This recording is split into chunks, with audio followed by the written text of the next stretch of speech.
Hello everyone, and welcome back to Red News Africa. This is your weekly dose of African news, where we break down the stories shaping the continent. This week has been absolutely extraordinary. We're covering youth uprisings that brought down a government in Madagascar and turned deadly in Morocco. We've got historic elections across the continent, a former president sentenced to death, major infrastructure deals worth billions, and African innovation solving environmental crises. It's been one of those weeks that reminds us why Africa is the story of the 21st century. So let's dive right in. We're starting with democracy because this week showed us that across Africa, people are demanding their voices be heard at the ballot box. First stop, Gabon. The country held its first legislative and local elections since the August 2023 military coup that toppled the Bongo family dynasty. Now, the Bongos had ruled Gabon for over 50 years, 5 decades of one family controlling an entire nation. So this election represents Gabon's first genuine shot at democratic transition in generations. Here's why this matters. The military junta promised to restore civilian rule, and the whole world is watching to see if they actually deliver.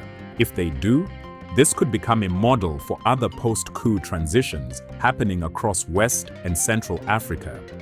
If they don't, well, it's just another military government using the language of democracy while holding onto power. Moving to the Seychelles, the island nation's presidential election produced no outright winner, which means we're heading to a runoff between the top 2 candidates. Now, in a region where contested elections often spark violence and instability, Seychelles is showing us what democratic maturity looks like. They're following constitutional procedures, no drama, no crisis.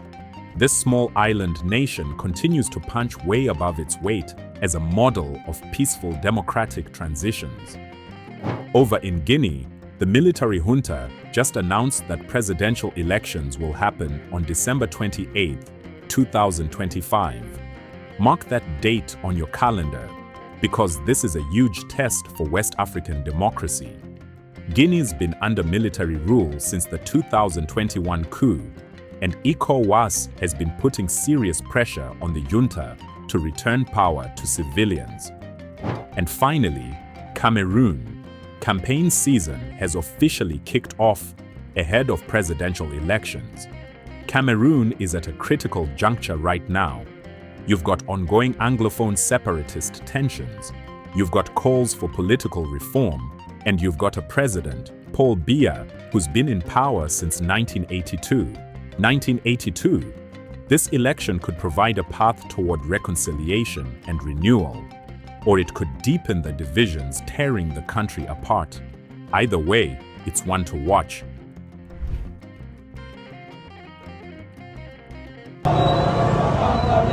Now let's talk about what might be the most important story of the week, maybe even the most important story of the year. This week, 2 separate youth uprisings on opposite sides of the continent revealed something powerful. Africa's Gen Z is done waiting. They're demanding accountability, and they're using social media to coordinate like never before. Let's start in Madagascar.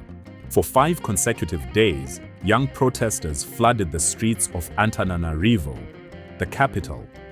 They were calling for President Andry Rajoelina's resignation, and they weren't backing down. The protests turned deadly, and on September 29th, the president blinked. He dissolved his entire government. So what sparked this? These young people are fed up with chronic power outages, persistent water shortages, and living conditions that just keep getting worse. These aren't abstract political demands. This isn't about ideology. These are young people saying, we can't live like this anymore. We can't study without electricity. We can't work without water. This is unacceptable. And here's what makes this so significant. This represents the most serious challenge to Rajoelina's authority since his controversial 2023 re-election. Madagascar's youth showed they can bring an entire government to its knees. Trust me, other African leaders are taking notes. Now, at the exact same time, 1,500 miles away in Morocco, young Moroccans were taking to the streets for 4 consecutive nights, clashing with security forces. 3 protesters were killed. So what was the breaking point in Morocco? In September, 8 women died during childbirth at a public hospital in Agadir. 8 women, 1 hospital, 1 month. That tragedy ripped the cover off Morocco's healthcare crisis, and people erupted. But here's what really drove protesters into the streets. The government is spending billions to host the 2030 FIFA World Cup, while schools are crumbling and hospitals can't keep mothers alive during childbirth. Young Moroccans are asking a very simple question. Why are we building stadiums when we can't build a functioning healthcare system? Morocco's been seen as one of North Africa's more stable countries, so these protests are a wake-up call. Young people are demanding their governments invest in citizens, not just prestige projects and international events. Now here's the bigger picture, and this is crucial. What's happening in Madagascar and Morocco isn't a coincidence. From Nairobi to Dakar, from Kampala to Cairo, Africa's Gen Z is organizing across borders using social media. They're demanding transparency. They're sharing protest tactics. They're refusing to accept the status quo. And they're not afraid to challenge entrenched power, even when it turns deadly. This generation is digitally connected, politically conscious, and they've seen enough corruption, enough incompetence, enough broken promises. African leaders are facing a new reality, and that reality is this: ignore youth demands at your own peril. The days of controlling the narrative and suppressing dissent are ending. These young people have smartphones, they have social media, and they have each other. That changes everything.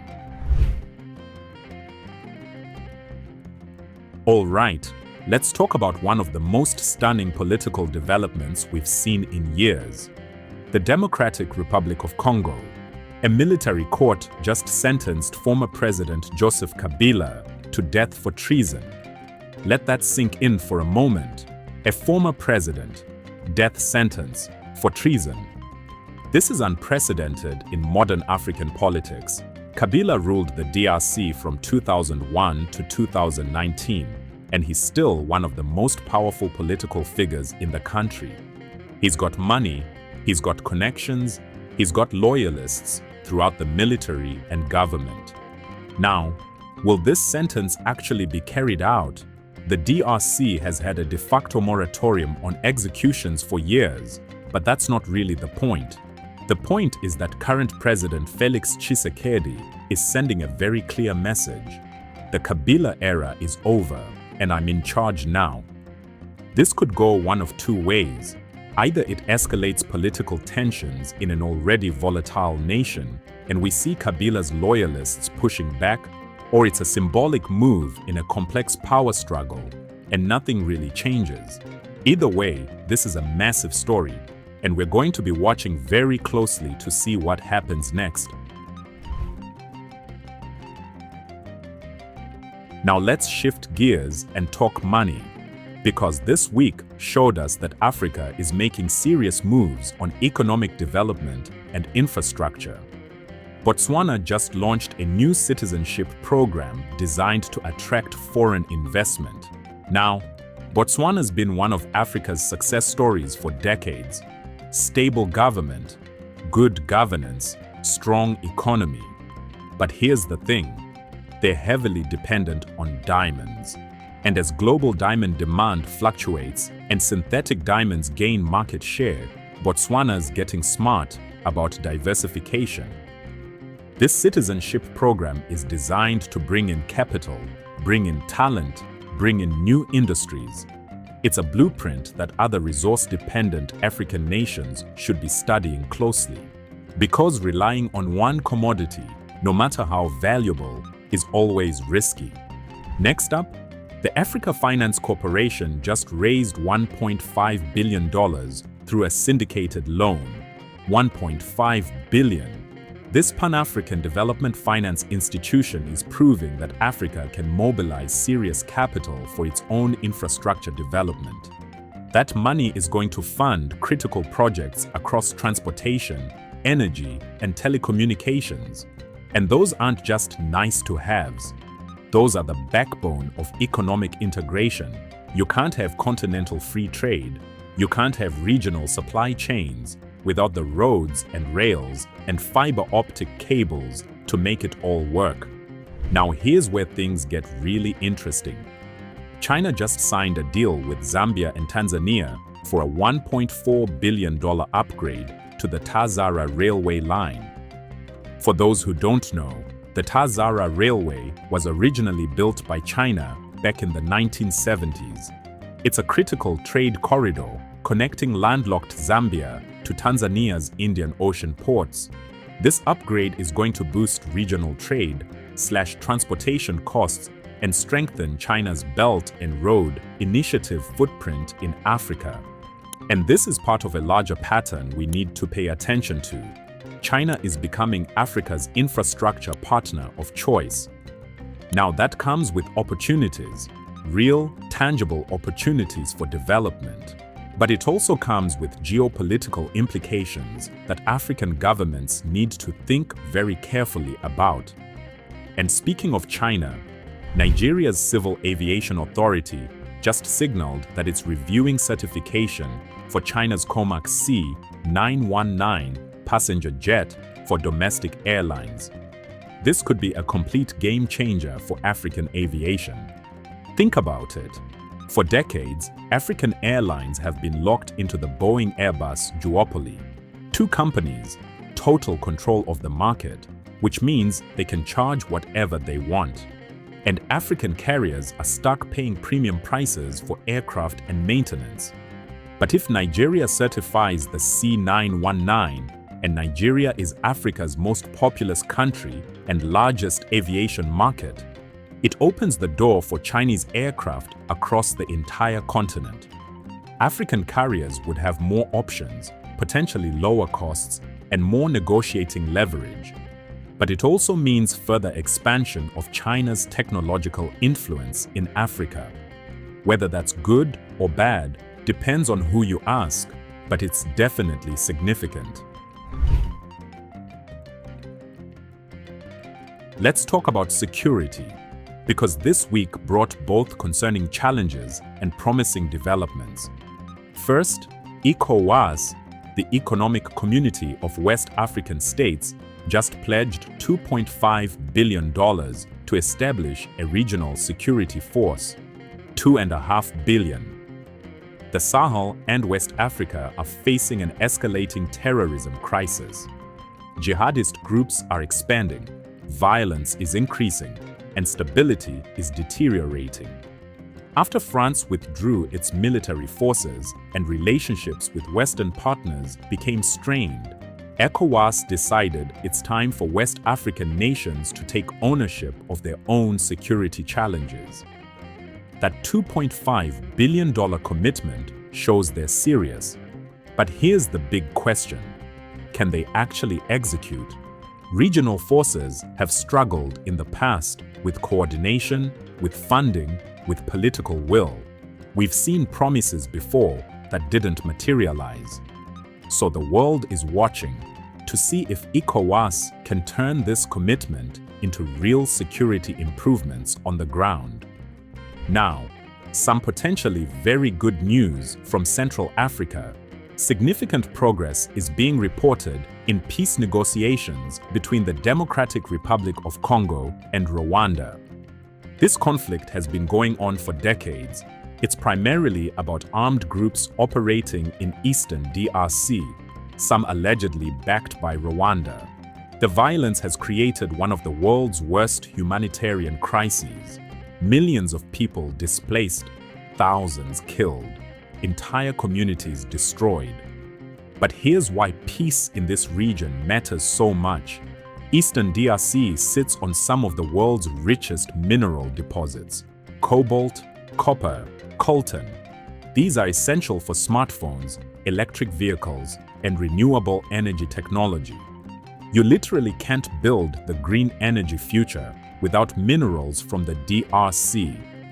So any breakthrough in these peace talks could unlock enormous economic potential, stabilize the Great Lakes region, reduce refugee flows, and allow development to finally happen in one of the world's most mineral-rich but conflict-torn areas. This matters for Africa, and it matters for the world. So let's hope this progress is real and it continues. All right, now for one of my favorite stories of the week, because it's about African innovation solving real problems. Kenya. A Kenyan engineer named Joseph Kabila is successfully converting water hyacinth from Lake Naivasha to biodegradable products, and he's creating jobs while doing it. Now, for those who don't know, water hyacinth is this invasive plant species that's absolutely choking Lake Naivasha. It destroys fish populations, damages boats, ruins local economies that depend on fishing. It's an environmental disaster. But Kabila looked at this problem and saw an opportunity. He figured out how to turn this invasive plant into biodegradable alternatives to plastic and other materials. So he's solving an environmental crisis, building a sustainable business, and creating employment all at the same time. This is the kind of African-led, practical innovation that the world needs to see more of. It's proof that Africa isn't just a recipient of solutions from elsewhere. Africa is a laboratory for green technology, for circular economy models, for innovation that actually improves people's lives. Stories like this matter because they change the narrative. Africa isn't just problems. Africa is solutions. Now let's talk about corporate accountability, because this next story is about communities fighting back. Zambia. Zambian farmers just launched legal action against a Chinese mining corporation over a toxic spill that contaminated their agricultural land. Now, this case is about more than just one spill. It's about African communities demanding environmental accountability from foreign investors. As Chinese investment in African mining expands, and it's expanding rapidly, concerns about environmental and labor standards are growing. This lawsuit is testing whether African legal systems can hold powerful multinational corporations accountable. Can local farmers get justice against a foreign company with deep pockets and political connections? The outcome is going to send a signal to other communities affected by mining pollution across the continent. Because here's the thing, Africa needs investment, Africa needs development, but not at any cost. Not if it means poisoning farmland and destroying livelihoods. This case will tell us whether Africa can attract investment while still protecting its people and environment. That balance is crucial. Let's talk energy and natural resources, because we've got two very different stories that both matter a lot. First, Somalia. The country is about to commence its first ever oil drilling operation. First ever. If Somalia discovers commercially viable oil reserves, it could completely transform the country. We're talking about one of Africa's poorest and most conflict-affected nations potentially finding the resource that could fund reconstruction, build institutions, provide alternatives to piracy and extremism. But, and this is a big but, we've seen this movie before in other African countries. Oil wealth in fragile states often fuels corruption and conflict rather than development. So the real question isn't whether Somalia finds oil.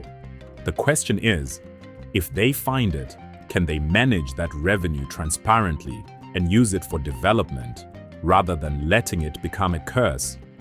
Somalia's ability to handle potential oil wealth responsibly is going to be absolutely crucial, and the whole world should be invested in making sure Somalia gets this right, because if they do, it could be a model. If they don't, it's another tragedy. Now, the Democratic Republic of Congo, the DRC, just pushed back hard against American pressure regarding the extraction and export of critical minerals. Here's the context. The DRC sits on massive reserves of cobalt, copper, and other minerals that are absolutely essential for electric vehicles, smartphones, and renewable energy technology. The United States and China are competing intensely for access to these resources, and the DRC is basically saying, we're not going to be a pawn in your great power competition. This is about resource sovereignty. It's about African nations demanding fair terms, demanding value addition, demanding more than just exporting raw materials for someone else to process and profit from. How this plays out is going to shape Africa's role in the global green energy transition. Will African countries just be extraction sites? Or will they become manufacturing hubs, adding value before export? The DRC's pushback suggests they're aiming for the latter, and we should all be paying attention. But here's some good news. Zimbabwean author NoViolet Bulawayo just won the 2025 Best of Caine Award. This is one of the most prestigious literary prizes recognizing African writing. African literature is having a global moment right now. Chimamanda Ngozi Adichie, Tsitsi Dangarembga, and now Bulawayo. African writers are reshaping world literature, winning major prizes, topping bestseller lists, getting adapted into films and TV shows. This is soft power, and it matters. It matters because these writers are telling African stories in African voices, and the world is listening. They're changing how people see Africa, how they understand African experiences, how they think about African futures. That cultural influence is just as important as economic development or political power. And that's your weekly dose of African news. From youth uprisings toppling governments to infrastructure mega deals, from democratic transitions to environmental innovation, from former presidents sentenced to death to engineers solving environmental crises, Africa is moving fast, and the world needs to pay attention. If you found this breakdown valuable, please hit that like button, subscribe to Red News Africa, and click the notification bell so you never miss our weekly dose of news from the continent. Until next week, stay informed, stay engaged, and remember, Africa isn't just a story. Africa is the story of the 21st century. This is Red News Africa. See you next week.